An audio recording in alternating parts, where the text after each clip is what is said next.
Hello friend, তোমরা সবাই কেমন আছো? আশা করি ভীষণ ভালো আছো। আর বড় মার লাইফস্টাইলে তোমাদের সবাইকে স্বাগত। তো বুঝতেই পারছো আমি কোথায় গিয়েছি। আগের দিন তোমাদের আমার বোনের বিয়ের ভিডিওটা দিয়েছিলাম, আজকে হচ্ছে বউ ভাতের ভিডিওটা দিলাম। আসলে এটা দুদিন আগেকার ভিডিও, আমার শরীরটা ভালো ছিল না বলে তাই ভয়েসটা দিতে পারিনি। আজ একটু শরীরটা ভালো লাগছে তাই দিলাম। গলা শুনে বুঝতেই পারছো আমার শরীরটা খুব একটা ভালো না। তো যাই হোক, প্রথমত বিয়েবাড়িতে যাওয়ার আমার কোনোই ইচ্ছে ছিল না, বউ ভাতে সরি। কারণটা হচ্ছে এতজনকে সাজিয়েছি, পুরো এনার্জি আমার লস হয়ে গেছিলো। ওই জন্য আমি বলেছিলাম যাব না, কিন্তু কাকিমারা দিদিরা সবাই এসে আবার গাড়ি দাঁড় করিয়ে আমাকে রেডি করিয়ে অবশেষে নিয়ে গেছে। তো গেলাম, ভালোই হয়েছে, বেশ ভালো লেগেছে, সবার সাথে দেখা করে মজা করে ভীষণ ভালো লেগেছে। তারপর কাকিমা আমার গালে একটা ফুচকা খাইয়ে দিল।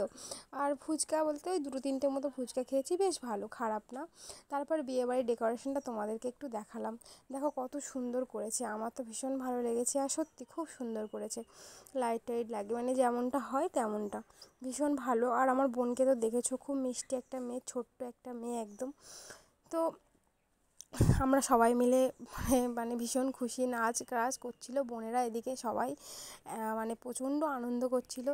হ্যাঁ, সবাই এত নাচছে, এসে কি বলবো। তারপর আমারও হাতটা ধরেছে যে দিদি নাচতে হবে। আমি বললাম না, অসম্ভব, এই নাচা ভাচা আমার দ্বারা হবে না। ঠিক আছে, কারণ আমার এইসব ভালো লাগে না, এমনি দাঁড়িয়ে দাঁড়িয়ে এনজয় করবো, সেটা ভীষণ ভালো, দেখতে পাচ্ছ। তো যাই হোক, তারপর চলে গেছিলাম খাওয়ার জায়গায়, কারণ কি আমাদের আবার ফিরতে হবে। আর আমাদের বাড়ি থেকে অনেকটাই দূর, চাম্পাহাটিতে বিয়ে হয়েছে বোনটার। তো খাওয়ার জায়গায় ওয়েট করছি সবাই, এদিকে আমাদের কাকিমা বসেছে, এদিকে দিদি বসেছে, আর এদিকে আমি বসেছি। তো মানে প্রথমেই যা পড়ে হচ্ছে রাধাবল্লভী আর চানা মশলা, তো বেশ ভালোই ছিল খেতে, খারাপ না। তারপরে হচ্ছে ভাত, সাদা ভাত আর মুগ ডাল মাছের মাথা দিয়ে, আর সাথে আলু ভাজা পোস্ত দিয়ে। এই আলু ভাজা পোস্তটা খেতে আমার কিন্তু বেশ ভালো লাগে। আর তারপরে যদি বিয়েবাড়ির হয় তো আরও দারুণ লাগে। আর তারপর ছিল মাছ, মাছটাও যথেষ্ট ভালো ছিল খেতে। আর সত্যিই ভালো ছিল, সব কিছুই ভালো ছিল খেতে।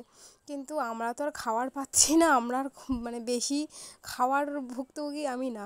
আমি সবসময়ের জন্য কি, তোমরা তো জানো আমার খাওয়া দাওয়া খুবই কম। তারপরে এখানে চলে আসলো চিকেন, তার মধ্যে কি বলো তো, দুটো একটা পকোড়া, ওই একটুখানি কফি, এগুলো খেয়েছি তো পুরো খিদেটাই মরে গেছিলো, ওই জন্য এদিক এদিক করে খেয়েছি। হ্যাঁ, খুব একটা কিছুই খাইনি। তারপরে চাটনি আর এই পাঁপড় আর মিষ্টি, হ্যাঁ মিষ্টি কিন্তু আমি খাই না, কিন্তু ভিডিওটা শেষ করার জন্য মানে করার জন্য নিয়েছিলাম। তারপর আমার বোনের বড় বলছে তুমি তো কিছুই খাচ্ছ না, শুধু ভিডিওই করে যাচ্ছ। তো ওই জন্য ওকে বলছি দিয়ে তুমি কিছু বলো, তো লজ্জা পেয়ে গেছে। যাই হোক, তারপর আইসক্রিম, এটা হচ্ছে আমার হচ্ছে সবথেকে প্রিয় খাবার, জানো তোমরা। তারপর চলে যাওয়ার আগে বোনের যে ঘরেতে আর কি সাজিয়েছে, সেই ঘরটা একবার দেখতে এলাম। আর সত্যি খুব সুন্দর সাজিয়েছে, দেখো ফুল টুল দিয়ে খাটটাকে খুব সুন্দর করে সাজিয়েছে। তো আমি একটু ভিডিও করে তোমাদেরকে একটু দেখালাম।